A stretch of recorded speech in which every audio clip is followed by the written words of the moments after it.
Hey everyone, it's Vintage Vinny, and I have a small Finders Keepers consignment haul to share with you today.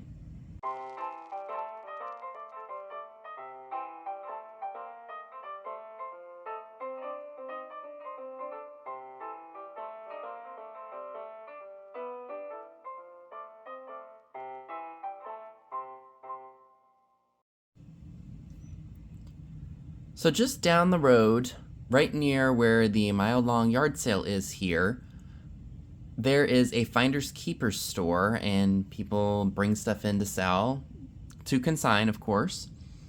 And I've had pretty good luck there since we moved up here. It can be kind of pricey sometimes, but I walk out with some pretty cool things.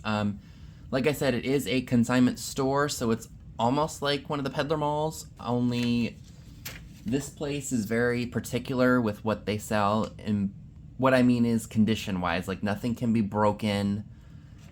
You can't, it's not like a thrift store where you can donate whatever and they'll put it out on the shelf no matter what kind of condition it's in. But that's why I like this place, because I don't have to worry about inspecting items for cracks and chips and things like that. So that's why every so often I like to go there, because you just never know what you're going to find. For 7 items, I spent $59.10 on everything you're going to see, or that you're looking at right now. So without further ado, let's go ahead and jump right in. So any of the Christmas items that were left over in the store were 50% off the lowest ticketed price. So these were less than $4 each. These are Fitz and Floyd items. This is a candle holder, and it looks like we've got a teddy bear. I at first thought it was an otter because of the, I guess just because of the way he looked. So you got the little votive holder here. It does have a little bit of cold paint loss right here, which is normal because this is older Fitz and Floyd. This is from, I think, the 70s or the 80s. Oh, I'm going to probably mess that up. MCML XXXI, is that 1981? Or 1979?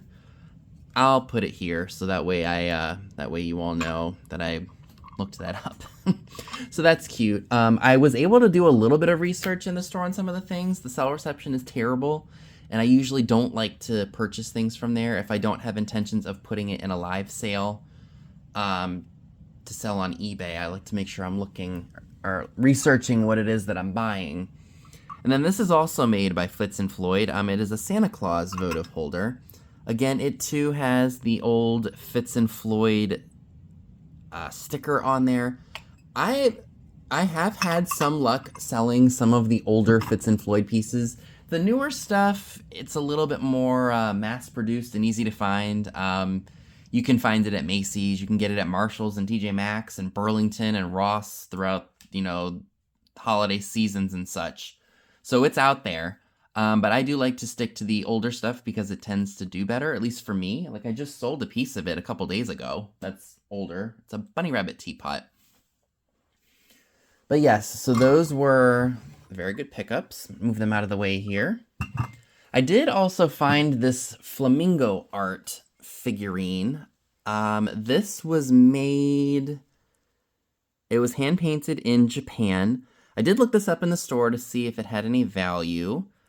And I don't remember what I even paid for it. It was $8.40. They put weird prices on stuff sometimes. I don't know why. They add the 40 cents. They could have just made it $8.50. But I did look it up, and it was worth my time to pick up. I just cannot remember how much they were selling for at the very moment.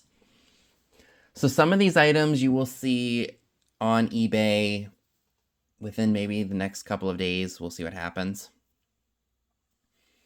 So this piqued my interest. I was never a Harry Potter fan. I was more of Goosebumps and books like that when I was in elementary school, middle school.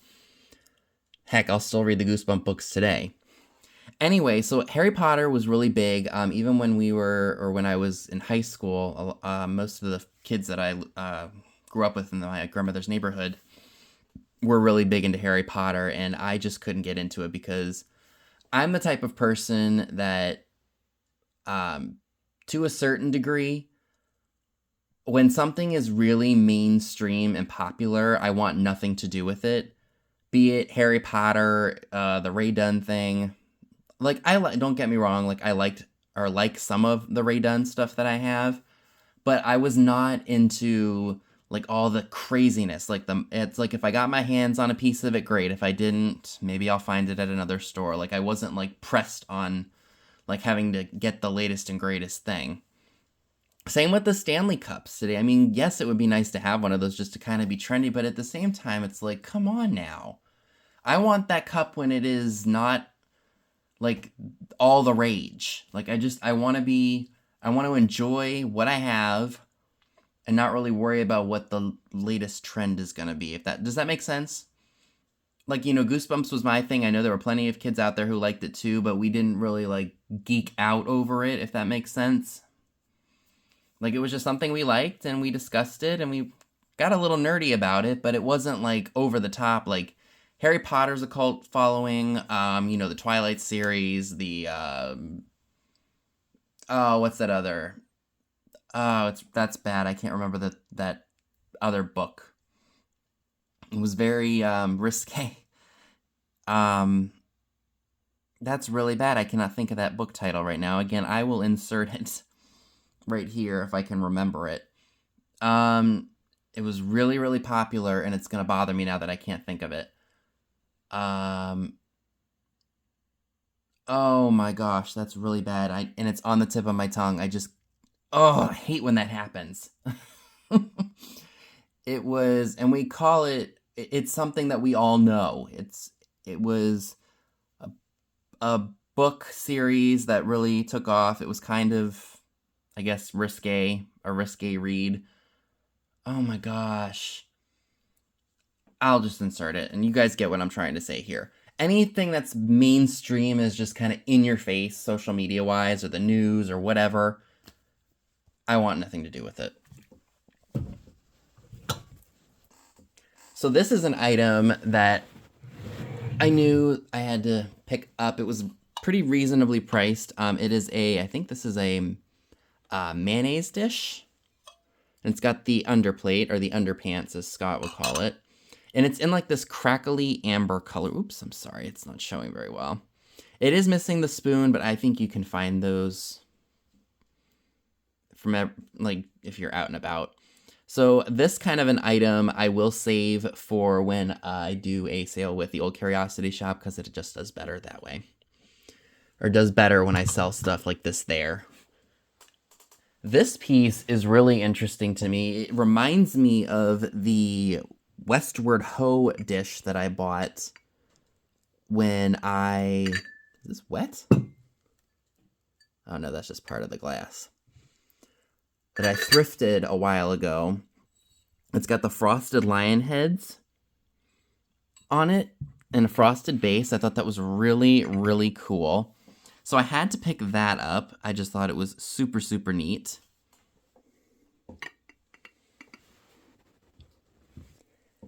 It wasn't a very long haul, and I apologize for that. I was not able to bring in any of my things from the antique stores. I'm trying to think of where I went. I went to the Hancock Antique Mall, and then I've got stuff from another place. But anywho, the last item I'd like to share with you all, which I think is super, super cool. It is a stand, and you've got the gloves, the hands with the gloves. Great for holding postcards and other ephemera, or maybe even hankies. This would be great to hang hankies on. And this does come apart, or actually you can move them. So you can move the hands around if you want to in a ornate way. I would hang them just like that, or have it just like that. You get the idea. Very cool. I did look that up in store, and this retails or sells on eBay for about $40. So if I decide to sell this, that's probably where I'm going to end up listing it, because I don't think I can get that much at a live sale. So that, if I decide to sell it, will be up for grabs in my eBay store. So I want to thank you all so much for tuning into this haul. Again, I know it wasn't very much. I have not had a chance to bring in the items from my last 2 antiquing trips from the past couple of weeks, so I need to make sure I do that. And I probably will have another video up Thursday, maybe, and then Friday, of course, because I need to have stuff for my live sale. So thank you all so much again for watching, and I will see you all in my next video. Have a great night.